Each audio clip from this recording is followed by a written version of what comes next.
Hello, everybody. Good morning or good evening, whatever time you're watching this. Welcome to the Gurren Otaku Council. As always, I'm your host, Ace. And I'm your host, McMillian.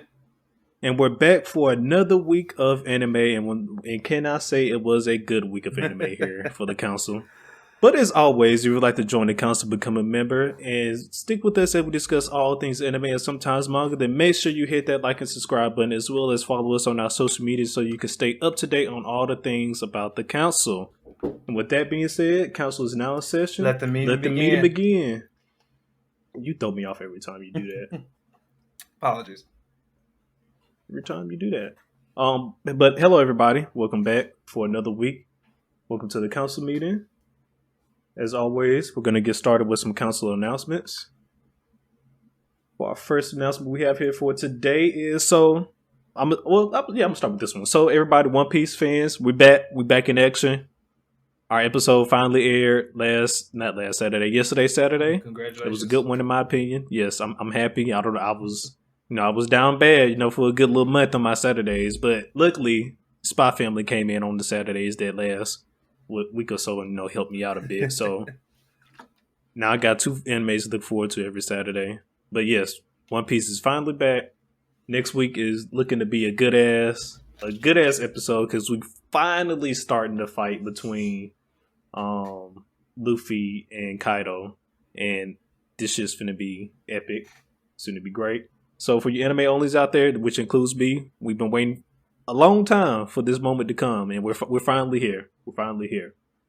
But speaking of another toy anime, Dragon Ball Super, the superhero movie, got delayed back to June 11th in Japan because of the Toei animation hack, the same hack that delayed some of the animes that Toei produces. And I mean, for all the Dragon Ball fans, if you was looking forward to that, sorry, but it got delayed.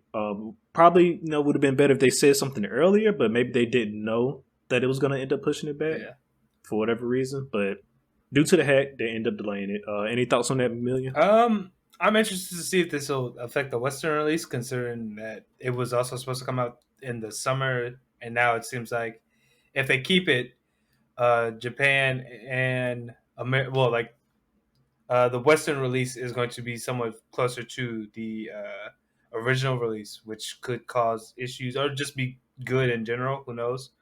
But we'll just have to wait and see if that's going to affect the Western release. I agree.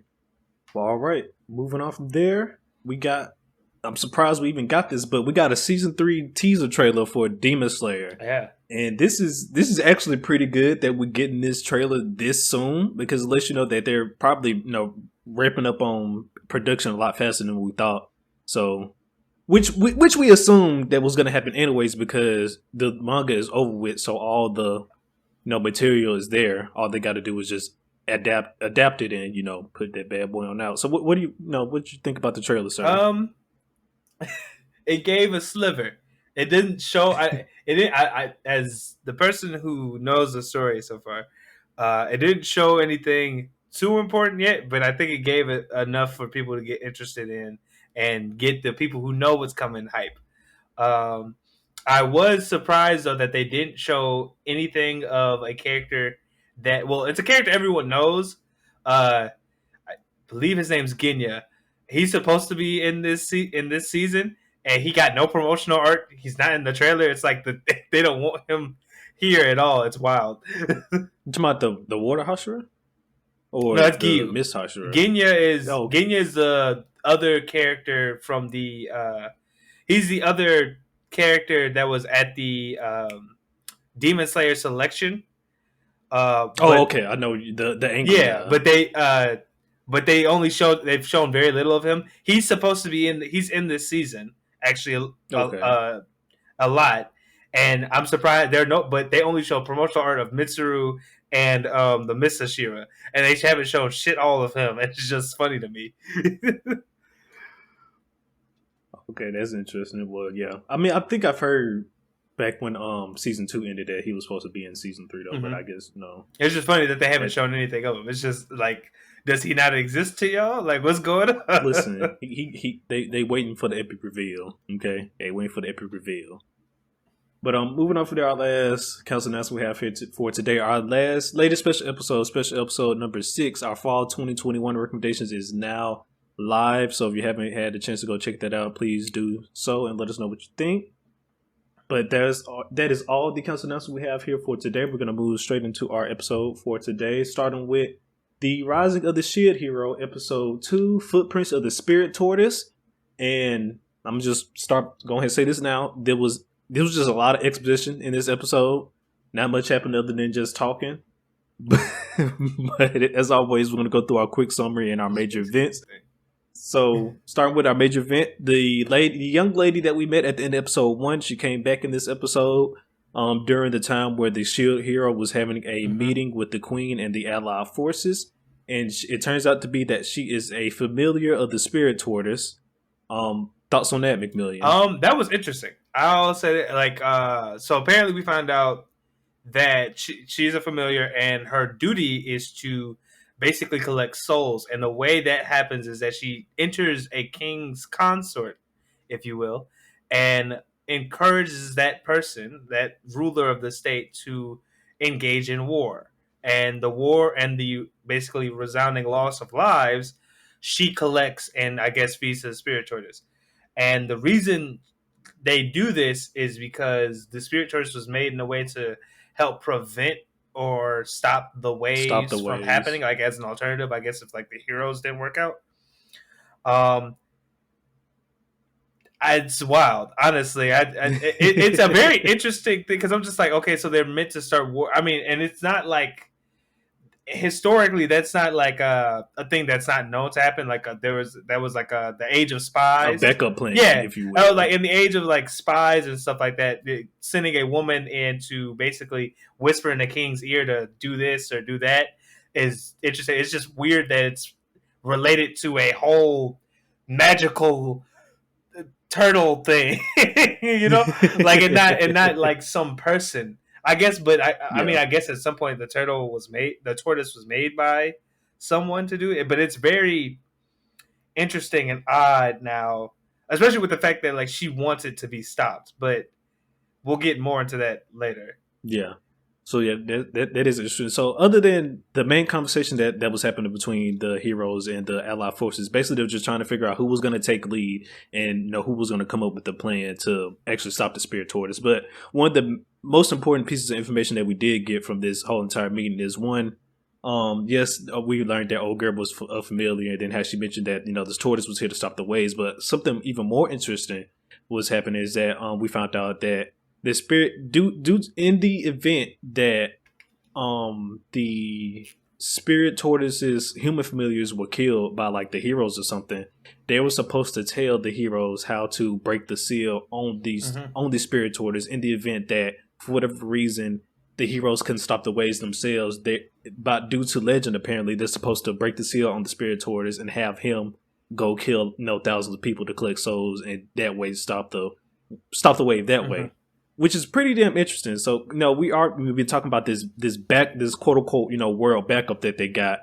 I guess, how do you feel about the heroes actually having another role to play in, and like, I guess, stopping the waves? So it's interesting in the fact that like the way even Ost Horai, the familiar, talks about this option is that it's supposed to be under no circumstances it's supposed to be like a first go-to. It's like this is the last thing that's supposed to happen because it's basically destroying the world anyway. It's interesting because I'm just like, eventually you would run out of people, and if that happens, and if that happens, then what did you really prevent? Like because the wave would just come and it would just we have no people to kill no more. Because they didn't say like if we collect enough souls we can stop the wave permanently. None of that was mentioned. They just said we got to collect souls to stop the waves. They didn't say we're gonna stop it. I'm assuming, by the way, if we got to go to these drastic measures of killing off thousands of innocent people, that it will stop the waves permanently. Because if it doesn't, then what's the purpose, in my opinion? I mean, I think that's of just going off just for. All I was saying is like, I think that's the hope of whoever made the tortoise. I don't think that's the case though, because it didn't. because they didn't even the familiar didn't say this by doing this it would stop it permanently. It's just like that. It just seemed like that would be the hope. I mean, I feel you. I'm just saying, but like, if it doesn't stop it permanently, it's just like, what is the reason? Exactly. That's the point. That's what I'm saying. Like, what is the reason? I think this was like maybe this was like a last ditch effort. If the heroes do not work, hopefully this does, or it buys us enough time to figure out some other thing. Because we also learned in this episode that there are more than just the four cardinal heroes. Correct. We found out like through the discussions within this meeting that the other, what I want to say, the allies of the kingdom that Naofumi basically and the four heroes that the four heroes were summoned to, that apparently there are these 7 star heroes that they use different weapons than the four heroes, and they're not as strong. Some of them are also summoned from different worlds, and but apparently they're very resourceful or helpful. Now in when learning about these things, now Fumi thought that he took a flashback to the 3 people he had to fight during that one wave. Did you think that was interesting that those 7 heroes might be working on the side of the waves? Yeah, because yeah, one, like you said, it confirmed that it was more heroes, but then it got me thinking, if there were already, like you said, these 7 other heroes in this world, what is the purpose of the 4 main heroes if there's a whole nother set of heroes? So do they have a completely separate mission, or are they just here to defend their own nations? Or is there some other type of calamity we don't know about that they're dealing with? I mean, well, considering the fact that there's a giant tortoise, there could be a lot of things this world has that we don't know about. But it seemed like the 7 heroes might be more so for like, I don't want to say they're just contingency for if the 4 heroes fail, but they seem like they're supposed to be like some type of backup for the countries of this world. Considering that they said that the 4 heroes can be chosen from people people within like the other countries and stuff like that. So they seem to be like another driving force for the thing. But the fact that like that some of them might be working against the 4 heroes based on some knowledge that we don't know about is very interesting. Do you think we'll get to see the 7 heroes? Oh yeah, I think maybe not necessarily this season, but do you think we'll get to see them at all? Probably throughout this, probably at some point in the story. Considering the fact that like Naofumi thinks he might have seen 2 of them, like 2 to 3 of them with the wave thing already, but that's not confirmed yet. They stated that those heroes came from a different world. Though. Yeah, but the thing is, remember that 7 heroes can also come from different worlds. Yeah, I know, but a different world not being this world. Of course, in the world they can't. You know what the hell I'm trying to say? They from another world that they're the heroes of. God damn it! You know what the hell I'm trying to say? True. I did forget about that, but I do think we'll get some of them later. Maybe not all of them at the same time, but I do think like it'll slowly work in. Kind of like how Mushuko teased the different the sword the strongest people, sword kings like and all that. the different kings. I think we'll eventually get to see them, and I mean, we already got to see the Dragon King. Yeah, so like eventually, the Dragon God, the different gods. Yeah, so I think we'll get to see the different heroes eventually, either like as allies or as enemies. But only time will tell. Only time will tell. But so that's all the stuff we learned from the meeting. The meeting ends. Naofumi leaves and he goes have a little chat with Raftalia, who basically tells her, well, she basically tells him like, "Hey, you could be the one to lead this if you just come up with a great plan. We can take the plan back and nobody will disagree with you." That's basically what they did. They came up with a plan. They went back with the Allied forces to it, and what it appears to be that they didn't confirm it, but it appears that Naofumi is definitely the one in charge now. Their plan is they're gonna amass a giant force, which they already did. They're gonna, instead of letting the turtle come to them, they're gonna go to the turtle. They're setting up an ambush for it in this valley that they found next to a abandoned fortress. It also appears that they're gonna use the fortress, like they're gonna blow up the fortress to kind of trap and pin the turtle as well, which is an interesting tactic. But nonetheless, it's a tactic. And then after that, somehow they got to figure out how to, once they do, stop the turtle in his tracks and then pin him down, they got to figure out how to cut off his head. They haven't came up with a way to cut off his head yet, but I mean, I'm pretty sure they'll figure it out. Yeah. And then the last scene we got from this episode was well, two last scenes. One, we got to see this one weird guy, unknown guy we haven't met yet, that was actually at the lair of the spirit tortoise. And then at the end, we just hear the spirit tortoise letting off a yell. So, which basically lets us know that next episode But he's here. one thing that we did get to find out, like right before that, like they showed the dude, is apparently that the spirit tortoise, the reason it's now active is that someone who, Broke the seal. someone that should not have that information basically did it, and that's why Yeah, Ostora is kind of like working with them to stop it, because even she knows that the spirit tortoise is not supposed to be awakened at this moment. correct. I And so, I was gonna ask, who do you think broke the seal? I was just about to get into that. I was about to say, now that since we just got the reveal of the seven heroes today, my guess would be one of the seven heroes probably broke the seal for whatever intentions that they have. But that's my guess. Though. I think one of the seven heroes did it. Yeah, I was gonna say that's probably one of the seven heroes, and I'm wondering if it's in the fact of like, a stopping the waves, or it might serve two motivations, because the guy at the end seemed like he was just a little bit nefarious. I was thinking that either A, he's trying to stop the waves, or B, this might be a way for them to prove, and this could be like a plot to prove that the seven heroes are more capable than the Cardinal Then Four, the four heroes. Yeah. because that just seems like something that could have, arisen out of this.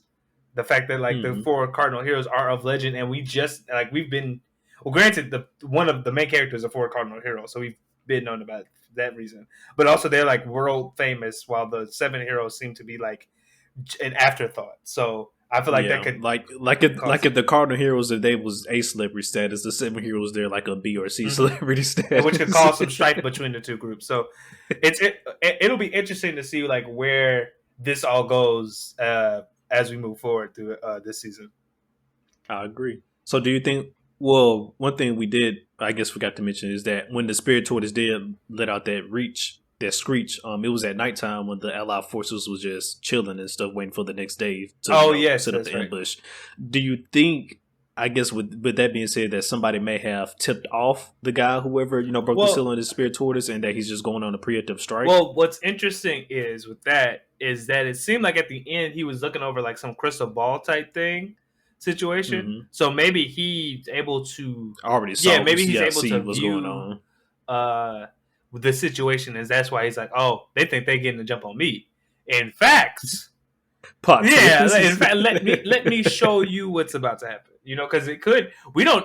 I'm assuming, based on where we heard the roar, that I guess it's around where the It's in allies the made that in the camp. Yeah, area, yeah. and not that. The spirit tortoise actually skipped our camp and went directly for this city that we were trying to Hey, protect. that'll be wild as shit, I though. I would assume that it's the first one, only because of like the vicinity of where we heard like the roar. But I Mhm. don't put it past it going past the city, because that'll be stuff like that's happened that'll be before. wild as shit. It That'll be wild as shit. They wake up, oh, the tortoise here. Then they look, no, it's not here. It's actually at the city. Hey, and that'll be it a real plot twist. and it would cause at least another like amount of strife for now Naofumi, because the Yeah, country, because he wanted to do this with yeah, no mhm. casualties, but now he already done made it to the city, Yeah, so now there's and they already were and he already kind of like disrespected a couple of the heads of state, because they were like, yo, just because you a cardinal hero don't mean you can talk to me like this. I'm still a king. So that he it did. But could that was the cause end some of that issues. episode. So we're gonna move on to some dislikes that we have now. And for me personally, I guess it was just no action in this episode, which kind of upsets me. But other than that, I don't really have any major dislikes. How about you, McMillian? This episode was an exposition dump. Like, I'll say it plain and simple. Granted, I understood why like some of the information was needed, but I think a good mark of like storytelling is knowing what you tell and what you show. And I felt like some of this could have been shown, and that is just like exposition, because there was like moments where characters were just talking about things we already like introducing themselves, and I was just like, Yeah. what is going on? We didn't need all this. Like, I don't know. No, that's a good point because what was the point of that? Like they didn't have to show us that Thing scene at right there. Like I said, all, where at everybody was all. just introducing Like the themselves. later half at night, that could have been wrapped up with that scene where we get to see all of them like together around that campfire. They could have introduced themselves then. It would have had the same effect. But They would have. No, you're right.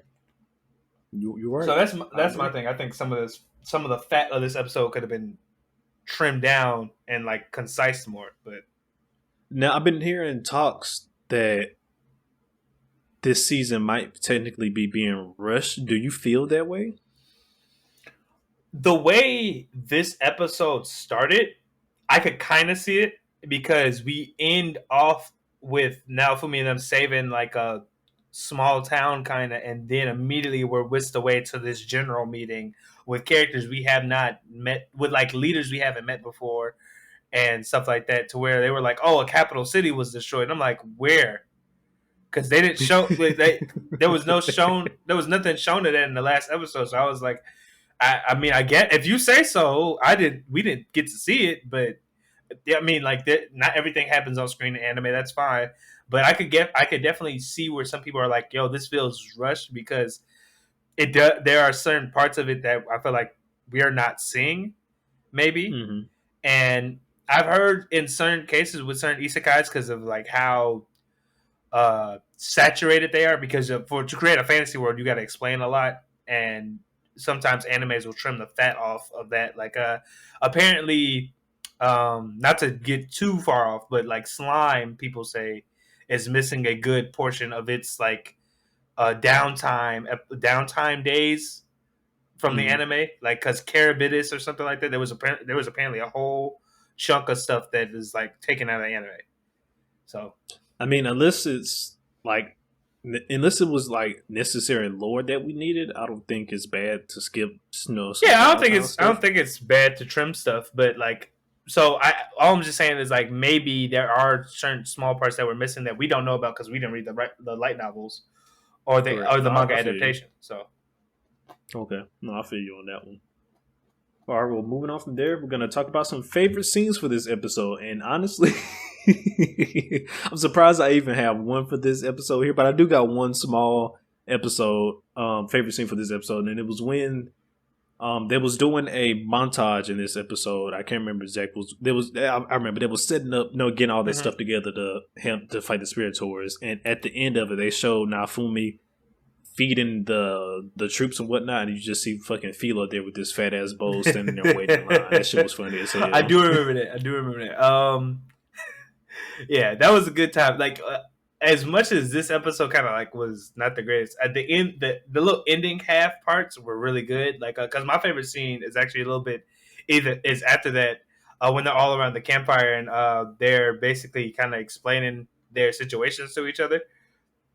Risha's getting teased about like Ost is explaining like, if you like this guy, you just gotta go and put the moves on him. And she like, we can't really talk about that now. For me, like, I guess you is old enough to know what that is. Go ahead. That was just hilarious to me. Because like Philo and Raptalia, like immediately after talk about, like after they bring it up, was like, what are they talking about? What y'all speaking about right now? It's okay, y'all too young for this conversation. Y'all don't need to know. Yeah, so that was basically mine, because that was hilarious to me. I feel you on that. 100%. Well, we got that was funny. We're gonna rate this episode now, and six-ish, seven-ish, somewhere around that I was ballpark.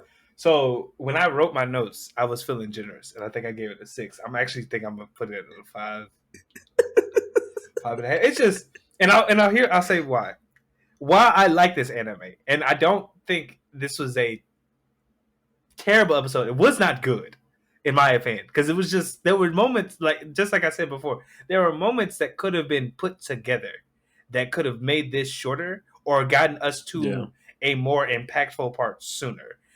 But like, because I feel like the exposition that we got wasn't even like huge to the lore of the story. Like, it was great for the spirit tourists, like finding out that, oh, he has human familiars, but like we only know of Os right now, or there could be Mm-hmm. others, but we don't get to see them necessarily. Because I feel like that would have been probably interesting, or more interesting, was like Yeah. seeing more than just Os. But I, I don't know. I felt like I'm certain parts could have been more condensed, and we could have got to something soon. Like seeing, I feel like a better use of this episode might have been seeing them prepare to fight the spirit tortoise instead of like them making that the montage part, you know? Yeah, no, I agree. And then speaking on top of that, like you said, on a situation where they could have better handled where they showed us stuff and talked about stuff.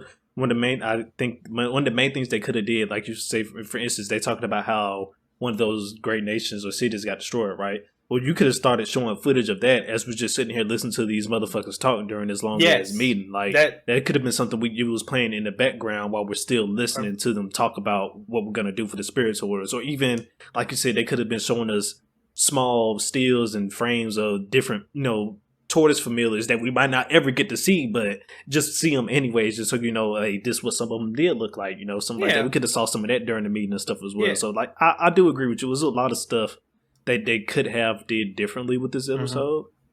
And so I'm gonna butt mine down from like a 6 to a 7 to like a 5 to a 6 now. So I agree with you. I apologize. And this might be like the lowest rating episode that we've had so far on this podcast. Yeah, because I feel like most, like for instance, most of the shows like maybe like last season or whatever, if they did have an exposition, they kind of did it how you described it. They showed parts of the thing that were kind of like more interested in just us seeing a group of people at a table talking. So that's just I'm just saying, like, this episode, of anything, like, I just, as much as I like Shield Hero, it just was not this is not one of the episodes I look back on fondly. And because this also got me thinking that hopefully they're not rushing it, because they're doing, and I really hope that they're doing a 2-core thing and not just 12 episodes for this one season, because that would really, especially going from 24 episodes for season 1 to going to just 12 episodes for season 2. We didn't have no giant turtle to fight in season 1. Really dislike that. We did not have no giant turtle to fight in season 1. This is a giant moving city basically that we have to fight, and it would be wild to rush that through. I definitely agree. So, but I mean, that's the end of Shield Hero. Hope, like we said earlier, hopefully they're not going to rush this. As of right now, I'm not getting the same type of vibes I was getting from season 1. So I'm not vibing with that. But hopefully, in these later coming episodes, they can start, bringing that back and bring some of that, action that season 1 was known for. That's really why I fell in love with the series, because season 1 has some good ass action. Good. It's just good ass plot. Yeah, I'm about to say, good action, and it told. I felt like it told its story very well. It showed a lot. Like a good amount of season 1 is us seeing how Naofumi dealt with being transported to the world. Yeah, and then like the disparaging of his name, and how like the Shield Hero has a bad like reputation, how he dealt with it. And a lot of times Naofumi was going around like, I'm upset. And we got to see in his actions, like the way his powers manifested, like the Wrath Shield and shit like that. Like, and I feel like it was, maybe again, it's only the second episode, so hopefully we'll get to other. But it just I agree. I'm not getting the same sequential vibes from this season as I did from like the last one. Correct. So we're going to move on to our next anime we have here for today, everybody. Tomodachi Game, episode 2. You have a lot to say to me, don't you? And yes, they did have a lot to say, and I got a lot to say. I'm gonna go in a spiel, if you will. Go ahead. I'm calling it now. This is definitely gonna be a hidden gem of spring. I'm calling it now. Episode 2 definitely built on what the hell happened in episode 1. And it also proved one of my points that was one of your dislikes from your last episode, was how you don't like how we didn't get to learn about none of the friends and stuff. And I was telling you, we're going to learn more about the friends through the games. And that's exactly what's happening. I'll admit, I won't say I wasn't wrong, because I still agree. I still think that they kind of rushed the first episode. But I will say this. They are giving us more of the characters as they go. I just wish I would have gotten to see them as good friends before what we're seeing right now. Because my God, I have no frame of reference for some of these heel turns that happened in this episode. So I don't know how to feel other than damn, that's crazy. That's crazy.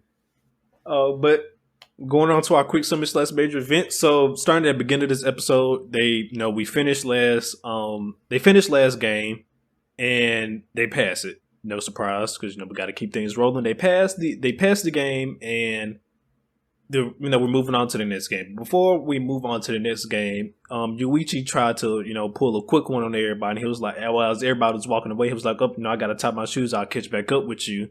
He tried to look at the other cards to get a sense of if he was correct or not about like what he was thinking on how like all the cards had the same thing on it. And then before he could read them, like as he's picking up, looking at them and stuff, the fucking text start disappearing because these bastards use disappearing ink. Now this is why. Now with that being said, the people running the game are a little bit more. Well, we know they're smart, but they're probably even more smarter than we fucking think. When you saw that scene, McMillian, what were the vibes that you was getting? I'll say this: you could probably guess by my expression. I loved this episode, first off, but I was like, oh, this is okay. This is like full on mental fuckery. Like you don't get to you even if you're smart enough to try and like piece it together by doing like these, like for instance, the people who are in charge of the game that we still don't know fully who they are. When Yuichi made that like whole speech he gave, that was basically like, "Hey, I know one of y'all trying to fuck us. Stop." Like he said, you know what? Well, I'm gonna let you finish. He's like they said, "Oh, he's trying to get them going." Okay, Yuichi's one to look out for, and then like later, but they were like, "That's not gonna be enough to get out of the entire game. That's good enough for this though." And then he went back and he was like, "See, clever, we're cleverer," and like it disappears. But the thing is, I'll say this: Yuichi still knows something's up because you get the semblance that he saw some of the text disappear. Like I was, but it's just so good because it's like they're thinking ahead of the other people thinking ahead. So it's like you as an audience member are always questioning what the next thing could be because you're just as lost. Like you're just. I'm just because listen, because I was ready to find out what the fuck the cards actually said too. I was like, hell yeah, Tenji, I'm not Tenji, Yuichi, you smart as shit. Let's see what's on these damn cards. It said no. You thought, yeah, you thought, nigga, and I'm like, oh my god, are you serious? Are you serious? But then, to touch on the point you just made when Yuichi was talking and stuff during the end of the last game, it got me thinking again, like how you mentioned that he was probably you said if it was you would deal with that fact after the game, but he said no, I'm gonna deal with this fact now. I mean, mid game. I mean, his threat technically was dealing with it mid game, but I mean, when he went to grab those cards, I was like, this is exactly what I was talking about, trying to find out who it was after the fact, and unfortunately, we both would have been looking dumb. Me would have been looking dumbfounded as well because I was like, oh, you bitches. But no, yeah, that shit was hilarious. But then, so before we start the next game, right before Yuichi leaves the room to catch up with his friends, Shiho actually comes back into the room to confront Yuichi because she thinks he's the actual traitor because she felt like he stole the money because he was poor and whatnot, which is kind of fucked up. Well, but he basically, yeah, she thought that she had stolen the money, and basically the way he was acting seemed kind of off or whatever to her. But he was like, "Oh, why didn't you confront me about it?" And basically, that's when we get what Alice said was there's a love triangle going on. We get a little bit of basically finding out. We get a confession faster than most in most animes, where it immediately starts, and he's like, "Okay, well, now I know why she was acting weird." And therefore, he now. It seems like he doesn't suspect her as much, but he's still cautious.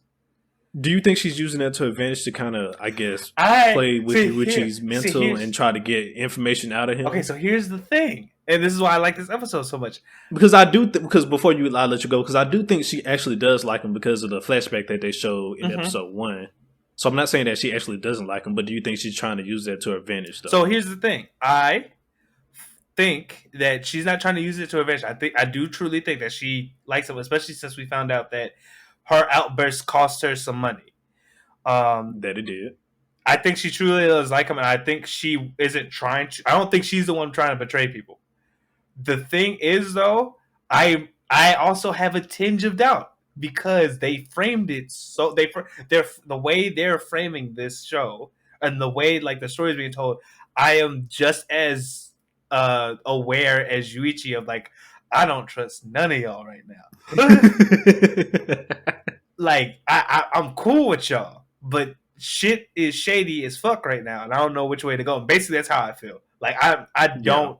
I right now want to say Shiho is not trying to fuck people over, especially when we get into like the later stuff of this episode. But like, there's a part of me that's just like, Yeah, no, I'm right along there with you. There's a part of me that's just whatever it is. I don't know what it is about her, but a part of me is just like keep your eyes on that motherfucker right there. I don't know what it is just yet, but we gotta watch her. But so yeah, Yuichi and Shiho they have this conversation and they know they start to head to the next room. But before they show us what the next game is, we actually get to see that Tenji also stayed behind to eavesdrop on their conversation. So now Tenji knows what they talked about. Which also now we got some suspect on Tenji as well because he did that and he also did some weird ass shit in the next game that we're gonna get into. But so let's get into it. So what is the next game? So the next game takes place on the roof of a school building, just your classic Japanese school roof that you see in all the animes. One of those type of roofs. And I'm just the name of the game. I have it right here in my notes. The name of the game is where did it go? Bad Mouth Sugoroku. And if I'm not mistaken, Sugoroku is also a regular Japanese game, but this Bad Mouth Sugoroku is just like a twist on the original game. I could be wrong on that, but from watching the episode, that's the feeling I got from it. And the rules of this game, I'm just gonna go through them real quick. Is the game is played in periods. Each period, you badmouth someone, you write it down on a badmouth card in the private room. They have this little booth up there, a private room booth up there on top of the roof as well. Once you enter the private room, you can't leave for 3 minutes. You write as many bad things as you want about each person. You also may submit a blank card as well, and you may lie. But however, if the lie is revealed, you will be forced back to the start. The number of spaces you move is determined by the God survey. So, now that we got the rules out the way, so basically on the floor of the rooftop, if you will, there are spaces like a game board spaces with like a regular game board is with arrows pointing to each space and stuff like that. Yada yada, makes sense.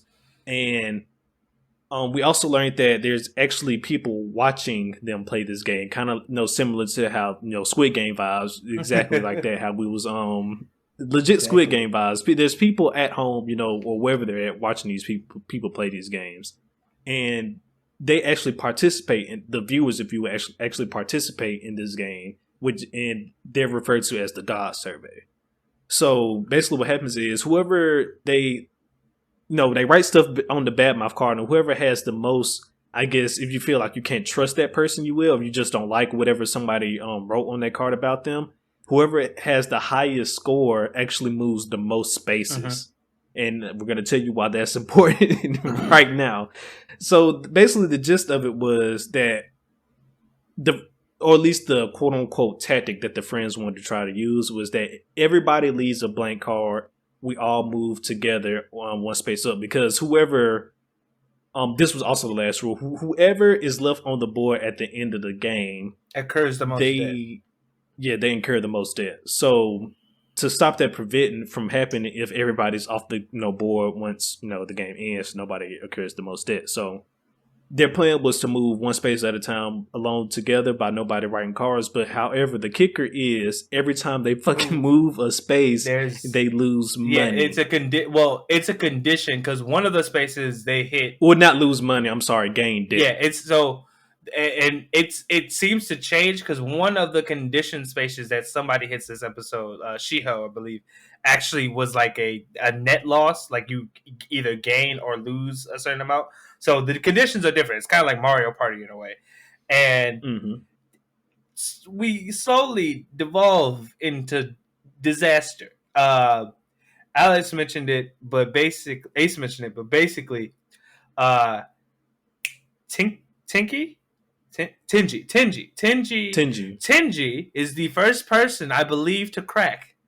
I don't know if it's there's two people I'm going for. It was either Kokorogi or Tenji. But someone writes something, and they were good at first. Then the first debt happened, the first like loss, and then we get the first bad mouth card, and it basically focuses on the fact that Tenji and Shiho at one point had a relationship, but Shiho didn't feel like it was. Well, it turns out Tenji, on the other hand, was like, actually, I loved you all along. I always loved you. And you get this soap opera moment, and you're like, oh, fuck. I ain't never stopped loving you, bitch. and it slowly, Tenji's reveal slowly develops the case, because we then find out Shibe, or Makoto Shibe, the person that is public enemy number one of the Gurren Otaku Council right now, also loves Shiho. We knew that, though. We did, but it was now he said it out loud, and basically they get into an argument on like, who's better for them and all who's better for her and stuff like that. And Yuichi has to break it up. It's like, guys, if you like her, stop doing this crazy shit in front of her. And what Lee and I was like, oh shit, oh fuck, it's dissolving, because the thing is, this game is so close to a thing in real life called like the prisoner's element, where basically like, unless you betray people around you, you won't get out. But the thing is, in real life, they solve it all the time. It's just like, all right, let's just work together, just like how they were doing at first.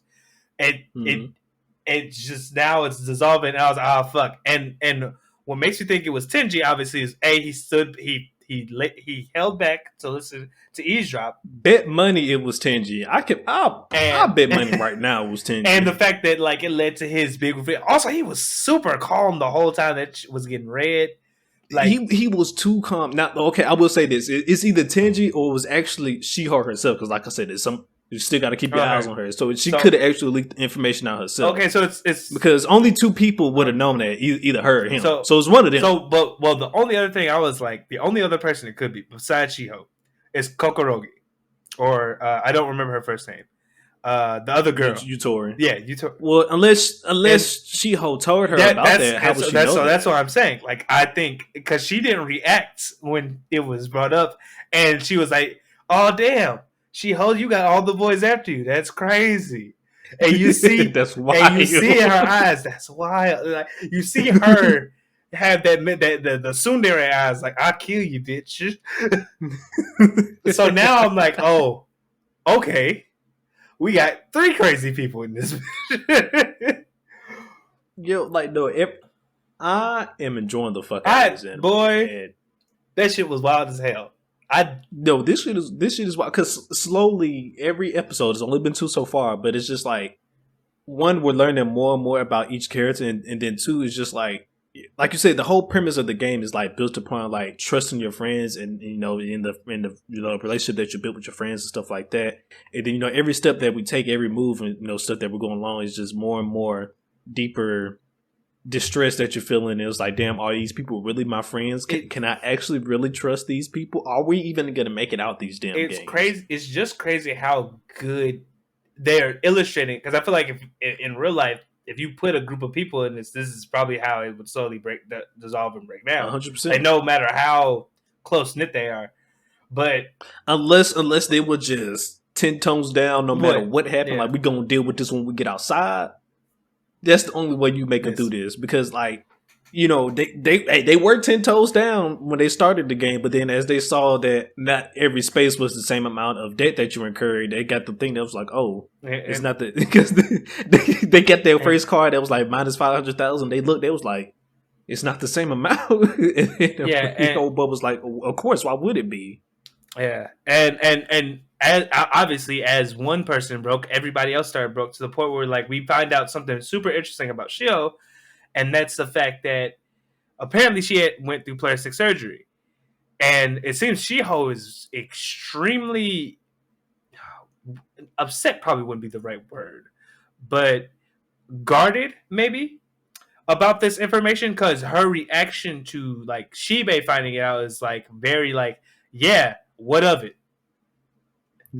We can't be friends because it happened and stuff. Like, she's very like on the attack now that someone has said this, which adds a layer of like, yo, what? I wonder what happened. that caused That caused you to have to the get plastic surgery, surgery, and then because she could have been a bad exit or something. exactly, and two, what does this mean for the group now? Because this is obviously something you didn't want to come out at all. Like based on how she reacts, she out for blood now, and it is making this game hella more intense. Okay, so I'm gonna get to the last scene we have here for the show, and then I'm gonna ask a question. So for the last scene that we have here for the episode is we saw our girl Yutori, how McMillian was mentioning how she was talking to Shiko. She was like, you all the guys like you, huh? Even Yuichi like you. He was like, hopefully. Then she started talking about, like, hopefully Yuichi doesn't like you back and stuff like that. Y'all know this, dog. And she just has this fucking, like he said, this fucking look in her eyes. Bitch, try me.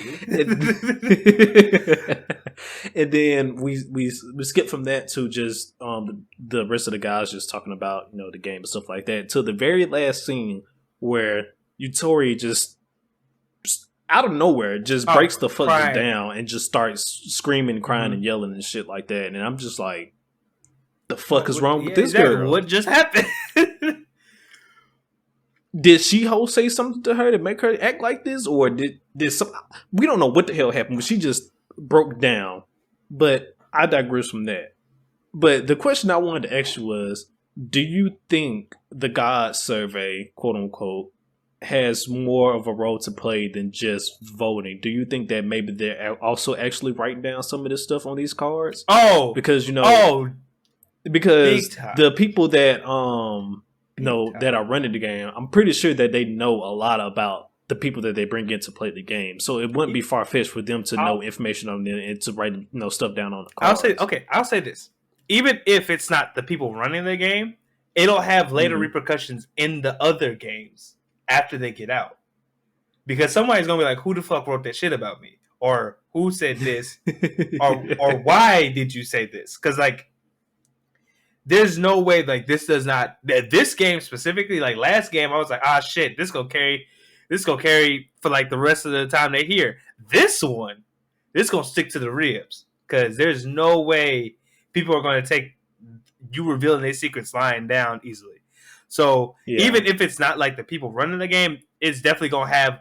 Even if they decide not to use it, the people running the game, it's in their brains already.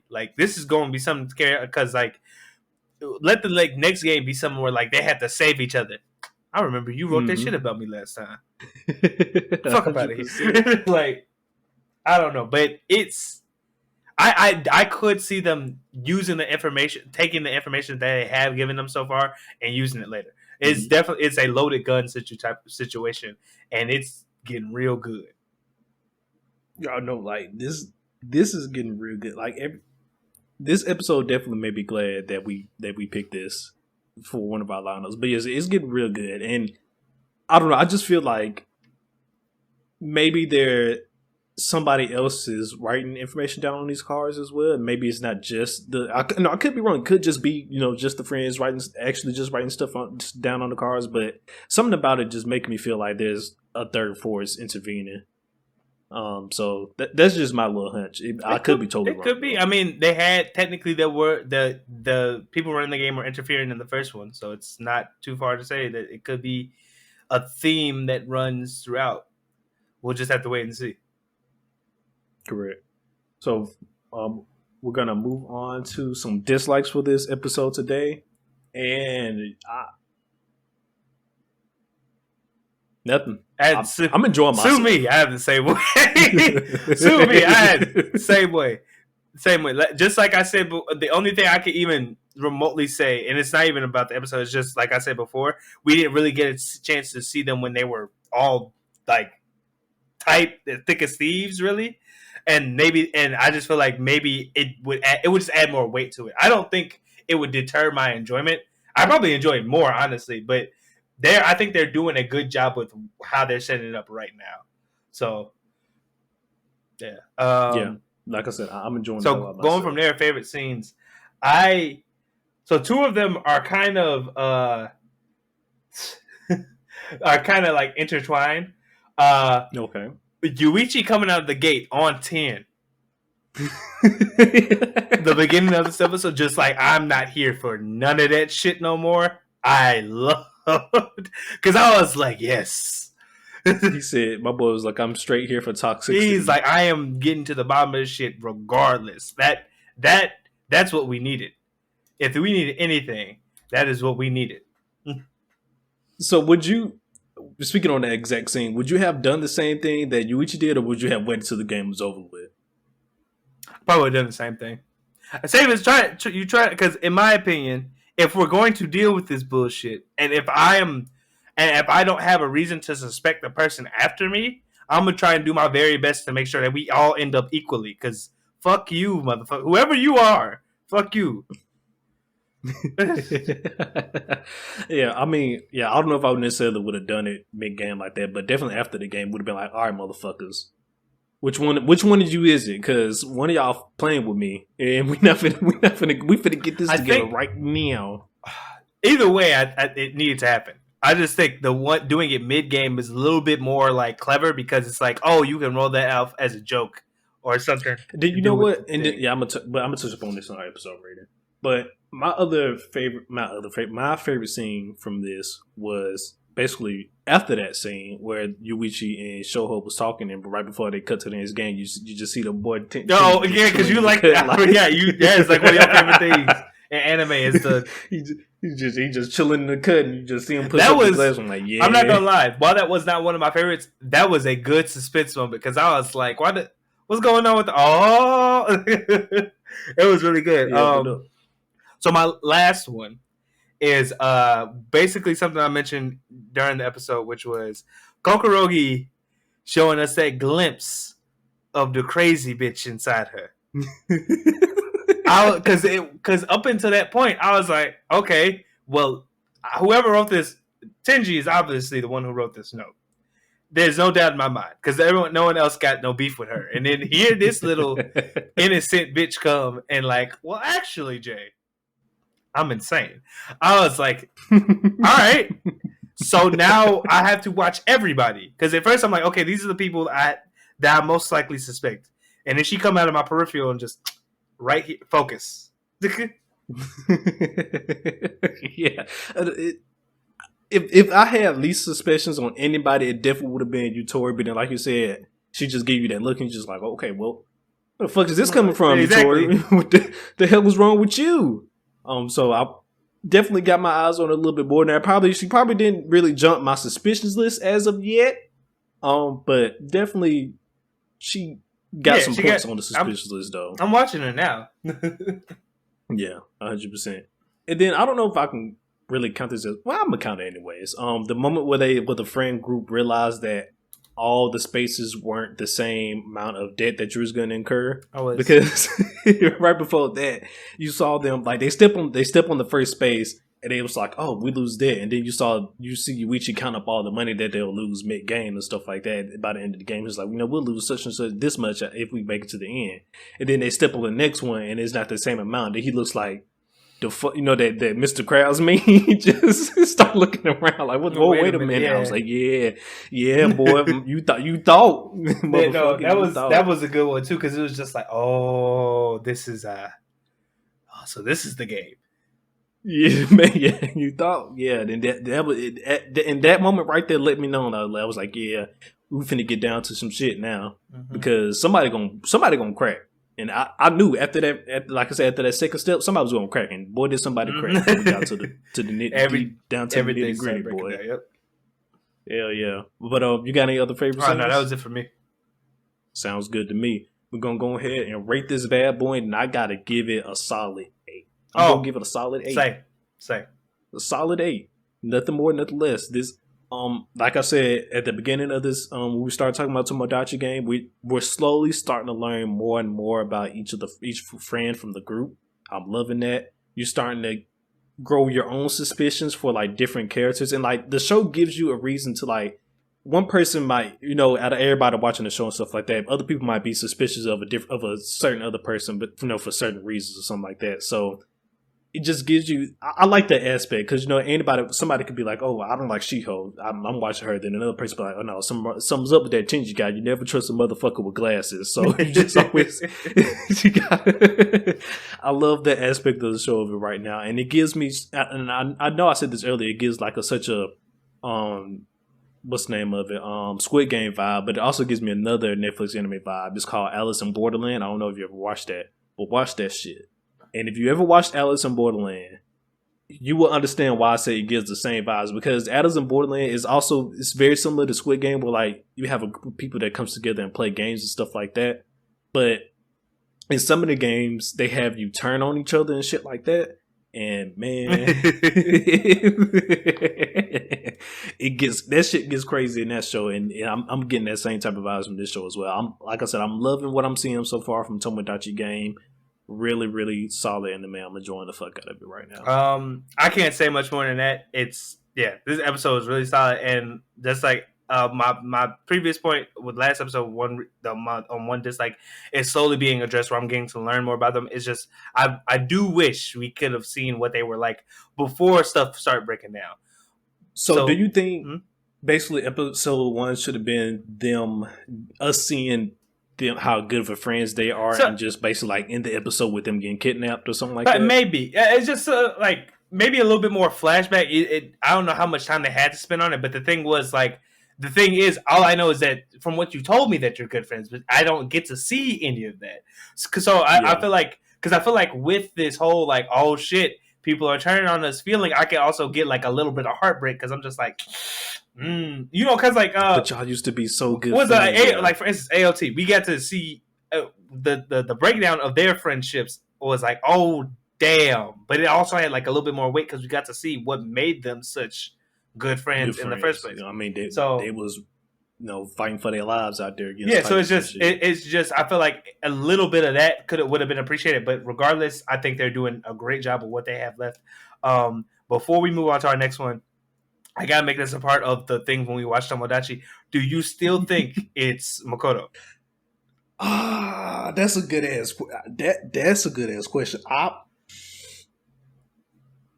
I'm gonna stick with him right now. I definitely do have my suspicions of other people and shit, but it wasn't enough to make me feel like, okay, maybe you was the motherfucker with that just yet. So I'm still on my pick as of right now. I'm gonna stay with Makoto because fuck him as of right now.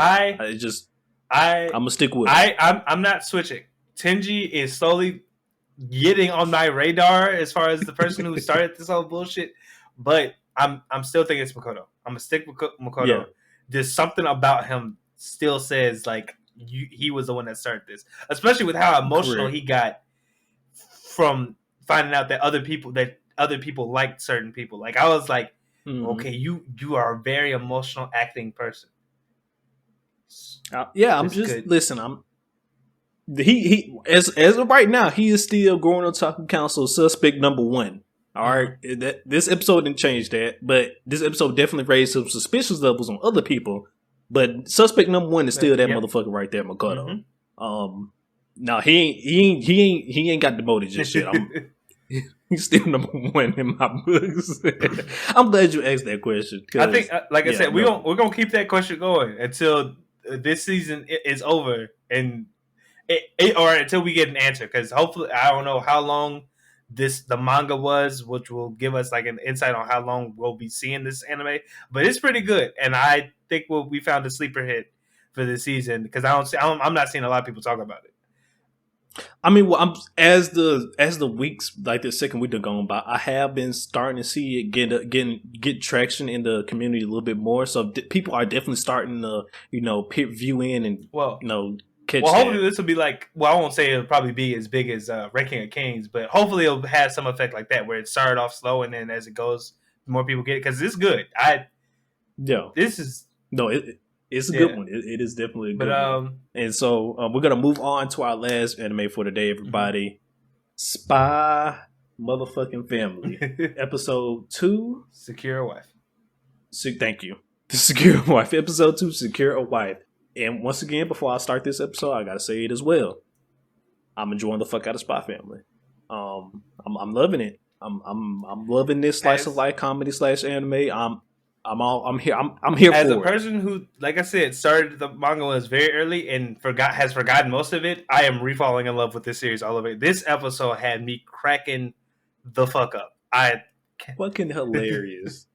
Fucking hilarious. So we're gonna go ahead, as always, give our quick summary / major events for this episode. So this episode, we come to the realization that Twilight is looking at he's reading the same paper that came in the mail yesterday, saying how he has to find a wife for the family event, not the family event, for the school event, the school interview. And he was like, "Damn, I can't believe they actually require both parents right now." But nonetheless, he was like, "I gotta go survey my options." Immediately after that, we flip the script, switch scenes till we see some young ladies talking in a little department store or no break not room. Department break store. Room, she break was room. break room. Thank you. I was trying to think of the name of the room, a break room, if you will. They're just fixing coffee and just having work work chatter. You know how that goes and stuff like that. And we got introduced to our who will come later to be by the end of this episode, the wife of the family, Yor. So we see her, Yor. She's talking with the friend group, and they mentioned how I will say this: the most important thing that came out of that conversation from the break room is that how some women inside the city are being outed as spies because they don't have men in their lives and stuff like that, which is kind of fucked up. Like, why does me having a man not counts me as a spy? Yeah, no. Like, I don't understand. But it's based on I guess the since this is a somewhat it's based somewhat in the past. The whole thing of if you're above the age of 25, that's usually marrying age was for people a while way back. Even it kind of bleeds over in today. So for them, it's oh, you're a good looking woman and you're not married. Jail. Jail. Which jail. So we basically find out that Yor is in a situation where damn, she has to find somebody as well, not only for her coworkers because she was invited to this party and she basically said I'm going to be introducing my boyfriend to them, but also because later on in the episode we see Yor talk to her brother and he's on her case about hey, I want to take this promotion at work, but if I do, I'm not going to be able to see you as much. I got to wait basically till you find a husband. So Yor's I'm not going to hold my little brother back. So she lies and says, I actually have a boyfriend, even though it was funny because just a couple of seconds ago, she was like, I don't have anybody I'm interested in. But they don't question it at all. They just keep going. Yeah. But before we go too far deep into this, when we first got introduced to Joy, she was sitting there basically having a conversation with her brother and stuff like that. I was just listening. I was like, something about her seems familiar, and it hit me. And I was like, that's the voice actor of Anju. And I went and confirmed it. It is most definitely the voice actor of Anju. Wow. It is, yeah. Because I was listening, I was like, her voice sounds so familiar.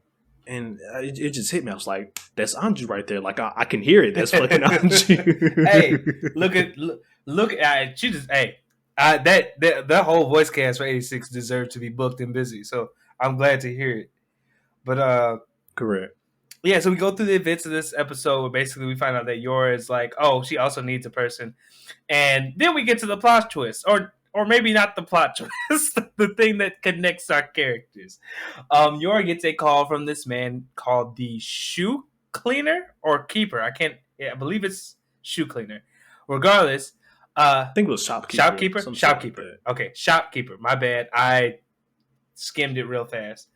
I didn't write it down, but I think shopkeeper. And basically, the shopkeeper refers to Yor as the Thorn Princess, and that she has work for her. And you're like, huh? Okay, another spy. No, an assassin. Because she show up to some governor's house or some political person's house, and she hotel room and cleans it out. Clean it out, and when I saw that, I was like, okay, what are you? Like you said, she turned out to be an assassin. She pulled up on. First of all, she took out the first two guards that was at the door like it wasn't shit. Got her little thorn needle, if you will, weapon. I guess that's why she's called the Thorn Princess, all just covered in blood. And she was like, I've come to kill you. Would you do me the honor of allowing me to kill you? And I'm just like, all right. Well, that's so crazy. I know a crazy motherfucker when I see one. Yep. And immediately after, she's like, oh, Dad. So after she gets done, it seems like she had no problems. But she, unfortunately, in her mission, ripped her dress. Which leads to our two main characters meeting and basically having the most awkward of interaction with each other that is saved by Anya. And boy, when I tell you this, Anya is. Calling it now. Anya is the best character of the spring season.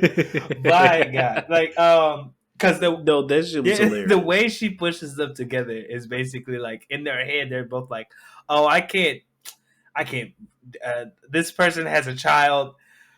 Is what yours thinking. I can't, become a homewrecker. But also at the same time, she's like, that will result in a woman trying to kill me. I mean, granted, I just killed her first.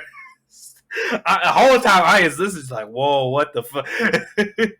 And Lloyd's like, I don't know if I can really get her involved in this spy thing. And then Aya's like, all right, well, y'all need help. And she just goes like, I need a mommy. I'm so sad without a mommy. Mommy, please. Fucking hilarious. Oh shoot! Which leads to them basically being like, okay, well, Lloyd explains basically he needs he comes up with the story that his wife died 2 years ago, but he wants to get his daughter into a school that was like her dying wish. And yours like, yeah, I can basically masquerade as your wife, but I need like a boyfriend to come to me with my work party, so my brother can get off my back, and so my coworkers can stop suspecting me and stuff as well. So hilarious. Basically, they agree to basically go to the party together and then go to Lloyd's like interview. Um, but Lloyd, while out shopping, gets message from like his spy agency saying like, "Hey, you need to retrieve like these art artifacts on Saturday," and excuse me. And basically, that leads to the second time we get to see spy action within the show, and it results in Lloyd getting messed up so much before the party that he shows up late, basically leaving Yor by herself for a while, and then he shows up and immediately announces the whole party. I am Lloyd Ferger, on yours husband, and it's like, oh. he Which jumped the leads into some gun. shit. He jumped the gun. Yeah. And because he was supposed to be masquerading as a boyfriend. He came in, was like, I'm her husband, and everybody was like, I didn't know you had a husband. You said we had a boyfriend. And it basically leads to your having to come up with, not your Lloyd having to come up with some more lies about. He was like, oh yeah, this is my second divorce. It was probably kind of hard for her to bring it up and stuff like that. Yada this, yada that. And but the lady whose house it is, that's part of it, she's basically not having none of that shit. For whatever reason, she don't really like you. I guess she probably feel like she's more pretty. Yeah, something. Like that, but for whatever reason, she don't like her. She was on 10 with that girl. And she was on 10. And so she tried to end up embarrassing her. She tried to throw basically a plate, which is a kind of a fucked up way because you also could have gave this girl second degree burns by that. But she tried to throw a fucking hot plate of food on this lady, but it didn't work out. You were basically caught it with a leg. Spider-Man kicked that shit. If you ever seen Spider-Man 1 from Tobey Maguire, she basically did some shit similar to that and caught the tray of food and was like, yeah, you got to be more careful, young girl and shit like that. And after that, they end up leaving, and we get to the last scenes of the show, which I wasn't ready for this at all. They fucking, as they're heading home, or as I assume Lloyd was heading home to take your home. The same motherfuckers that was trying to stop Lloyd at the fucking art gallery or whatever, pop back up on his ass, and now they're in a car chase. We go from a car chase to them being in the alley, being chased by thugs with guns and shit, and it is going down. And the whole time, Lloyd is trying. Yours is like, oh, Lloyd, should you be doing this? Because Lloyd has told yours that he's a psychiatrist. He's like, behavioral, trauma therapy is really good. So I just. This is just how we work things out, and they're going through a psychotic episode. Okay, and now that you brought that up, she can't fucking truly believe that he is still a psychiatrist by the end of that scene because, the first two motherfuckers it was okay because they just got fucking fists and pipes and shit. All right, maybe psychotic break. All right, but towards the end, all these motherfuckers got grenades and guns and shit. Wait a minute, hold on, what kind of psychotic break exactly. is this? But the thing is, your already has shown to be somewhat of an airhead, which I guess is perfect for Lloyd because he's like, hey, you won't question my job, I won't question yours. We good. And so through the whole like chase scene, Lloyd's trying to apologize, but yours also trying to tell him at the end is like, hey, I think we should get married. It would be beneficial for me and for you. and they basically it ends with this really like funny / cute moment of Lloyd like, oh shit, I lost the ring from the art gallery that he was gonna from the basically like the art thief gallery thing that he was gonna get to Mm-hmm. her. So he finds a grenade, takes the pin out, does a whole like "Will you marry me?" speech type thing, throws the grenade, blows up the bad guys, and puts the ring on her finger, and it just that's the episode. That was some wild shit. But that's some wild shit. So I know we're gonna get deeper into this episode on our favorite scenes. So before we do that, we're gonna go ahead and get this one out of the way. Any dislikes No, for this young man? not at all. No, the episode ended is a dislike, I guess.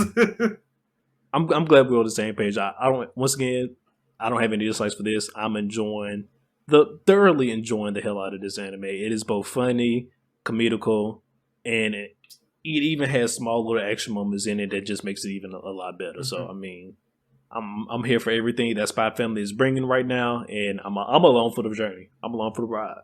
So we're gonna talk about some of our favorite scenes, and I think I got like maybe 2 or 3, but definitely at least 2. So talk about my first one, and the first one was when Lloyd had to go on his mission to steal the stuff from the art gallery, and you see him and the other guy, I can't remember what his name was, but the guy who was running the shop that Lloyd always goes to for information. His guy like in the chair. I forget his name as well. Yeah, they're running out of the fucking the warehouse being shot at by thugs and shit, and you just see Floyd start counting these motherfuckers like, oh, it's about. I think it was 30 plus. I don't know exact numbers. I know it was 30 plus. He was like, it's 30 plus of them. I can't waste no longer than 10 seconds on each of them. And he just fucking starts going in on all of them as they're rushing him and shit like that. But the reason why it was so fucking funny is because it's like they fucking dumbed down the animation or some shit, and you just see fucking like just rag dolls fucking flying everywhere and shit. It was hilarious. Taking everybody out with ease, and it was just it was a really good. That was a good one. It was fucking hilarious. You just see fucking bodies just piled up on top of each other and shit as he's taking them out and shit. It was just fucking some hilarious. Looney Tune shit. Truly, my favorite scene. So I technically have 2, but I'll just say one because we talked about the other one. It was one of them was Lloyd's proposal. My other favorite scene was when Yor was at the party. She was like, "Ah, man, everybody's gonna be like questioning me about my boyfriend and thing. It would be so much easier if I just killed them all here." And I was like, "Yo, what the fuck?" Wait a minute. But she was like, but that would be hard, but the cleanup would be harder to like explain than anything. And I was like, I love this woman. Like, that's your thought process? Like, God, you are insane, but this is hilarious. I was like, I forgot how much I liked Yor as a character. Oh no, she's fucking ridiculous, bro. Like, she is ridiculous. And then I'm glad you brought that scene up, because my favorite scene, and also my other favorite scene, is actually dealing with Yor. At the beginning of the episode, when she was talking to the shopkeeper, like before she was talking to the shopkeeper, she was talking to her brother and all that. And she just, she was just chilling, had this little lackadaisical look on her face and everything while she's talking to her brother, all worried and shit. But then the shopkeeper calls, and he was like, I got to play for you. And you just see her whole facial expression change, like, what's good? And I was like, whoa, wait a minute. I was like, yep. That's a crazy motherfucker right there. I don't need to see nothing else. That right there let me know that's a crazy motherfucker right there. It's like, ladies and gentlemen, we got one right here. we got him. We got one. But yeah, that right there, I was like, yeah. Yeah, no. Because it just when I saw that, it just let me know what the fuck we was finna get into. I was like, okay, we finna get into some shit. Yeah, no, Spy Family is a roller coaster of epic proportions, and I'm here for all of it. Any more favorite scenes? No, that was it for me. You got any more? Just a very, very small one. When Lloyd and Yor are running through the alley, running away from the goons that Lloyd was fighting earlier, there was this one scene where Lloyd was taking out a couple of them, but then one snuck up on him on his back. And and Yor comes out of nowhere and fucking sidekicks the shit out his ass. And he was like, "Oh, she is skilled." And she was like, "Oh, I'm sorry, I probably shouldn't be doing it. These are your patients." And I was like, she still thinks this is therapy. I ain't no way she thinks these are, man. Listen, uh, you gotta love her. You gotta love her. this beautiful crazy Oh woman. man. Oh man. But yeah, and she sent old boy flying. Like Gone. that man was gone. Mm-hmm. Like one kick, and that's all it took. My boy was out of there. And we're gonna go ahead and rate this bad boy as well. And I'm at least give it a solid 8 as well. But I can definitely bump it up to a 9. Yeah, But it's definitely an 8 in my books. either way for me as well. This is a really well paced, funny ass episode. Either 8 or a 9. Honestly, it's just super entertaining show. I'm loving everything I'm getting from it. Yes, I'm loving everything. And then one of the main things that I realize I'm gonna also enjoy about it is like, so these Yor and Lloyd haven't told each other, what their job professions is, because you fucking can't. Like she's a fucking assassin, she's a fucking spy. You don't go around telling people, stuff like that. So it's gonna be funny to see how they interact with each other, like while Lloyd goes out on spy missions, like when he comes back, what's his good excuse going to be. And then the same thing for Yor, like when she goes out on assassins and stuff, like what's her excuse to be, like to go out of the house and shit like that. And it's gonna be not funny. only that, but Anya, the shit Anya's gonna get up to reading these people's minds. We Crazy. have honestly perfect recipe for a comedy show. My God. Perfect. It is like this shit is gonna be hilarious, because I'm probably assuming at one point or another, somewhere or somehow the missions are gonna intertwine with each other. Don't know how just yet, but maybe one of yours person that she got assassinated somehow deals with a person from Twilight's missions, and they're gonna meet up in a mission where they be like, "Motherfucker, I thought you was at the house." Eventually, I'm pretty sure they're gonna cross. But the comedy animes have a funny way of like having that work out in a way that nobody finds out. So I can't wait to see how that goes down. But no, I'm enjoying the hell out of this one. Any other things you would like to say about this episode of Spy Family before we head on? It just makes me excited to see what the rest is coming. That's about it. This really makes me excited to see. So I guess at what point I do want to know, how much of this did you read up on? Like, here's the thing. I think I did a decent amount, because I remember Anya being in school, and I remember meeting. There are chapters where it's just about her in school and dealing with her friends and like trying to befriend the boys, the senator's son or whatever. I just don't remember like the events or exactly like what order stuff is in. Like it's been that long since I've read it. So I have bits and pieces. Like I remembered I remembered her name. I just didn't remember exactly how this whole thing went, and that's why it was still so funny to me. But it's a good series. I might get back to. I might not read it again because we're reviewing it, and I want to be just as surprised by stuff. But I might start just buying the manga again, because I'm collecting it, and the art for Spy Family is really good as well. So. How many volumes you got so far? I don't have any. I'm saying like I might start back. Oh. I mean, not back. Sorry, you don't have. I was reading it online when it first came out, like chapters. So I don't have any. Yeah, I was about to say, you said you was reading. Oh, okay. So you just reading online. Okay. Before they had like physical copies. So. Okay, so they actually got physical copies out. Yeah, like I said, it was very early on, but yeah. It's my favorite. Yeah, okay. No, that sounds good to me. Yeah, I mean, like I said, I keep saying it over and over again, but I'm thoroughly enjoying the hell out of Spy Family. Anya, like I do agree with you. Anya's probably going to be, top character of the spring season. That girl right there, she's a trip, and she's also fucking hilarious. And now she has 2 parents to fucking go on adventures and stuff with. So can't wait to see what the hell she gets into. Chaotic energy all throughout this house. Correct. Well, all right. Well, you can go ahead and don't take us on out of here then. Maybe. All right, guys. As always, appreciate you guys for watching / listening. If you guys are on YouTube, make sure you hit that like and subscribe. Comment on like what you thought was interesting from this past week, or and let us know some of your thoughts on like the animes. For my audio only listeners, be sure to follow us, like and leave a review, get the word out and stuff like that.